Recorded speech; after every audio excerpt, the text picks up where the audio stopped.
הלו, שלום. שלום. את ירון בברכה. בבקשה. הוא לא נמצא, אני יכולה לקחת הודעה? כן, שמחפשים אותו ממחלקת זכיות של חברת קלאב פור יו. את אשתו? כן, מה שלומך? גברת דמלין, נכון? כן, כן. אוקיי, מדברים מחלקת זכיות מחברת קלאב פור יו. כמו שאת יודעת, הוא לקוח שלנו. מספר שנים במסלול ללוטו. את מודעת לזה? אוקיי.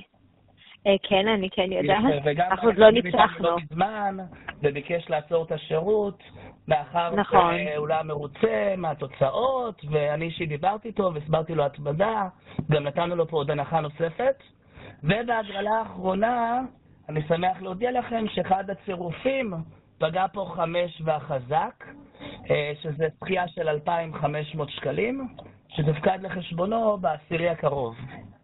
מספר אחד החסר למיליונים, ובעזרת השם בפעם הבאה. אני לא חושבת, אבל אני לא הולכת לעשות את ההחלטה הזאת. אל תתקשר אז במספר... הכסף מגיע לו, אני רק מעדכן, לא שואל. מקסים, מקסים. 2,500 שקלים הפקידו אליו בעשירי. וואו, יפה. אני שמח לשמח, וכמובן תעדכני את ירון שבעשירי הוא יראה עוד 2,500 שקל בחשבון בנק. וואי, איזה כיף. עכשיו, אם אתה רוצה ככה לדבר בנוסף ככה איתו, אני ממליצה שאתה תתקשר למספר שלו. כן, 669 בסוף, כן? כן, כן. כן. אני גם משוחח איתו ועדכן אותו בשמחה.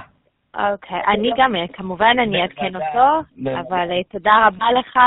ומאיפה אתן? חברת קלאב פור יו. אוקיי, מקסים, תודה רבה לך, שיהיה לך יום מקסים, תודה, ביי, איזה כיף, תודה, ביי.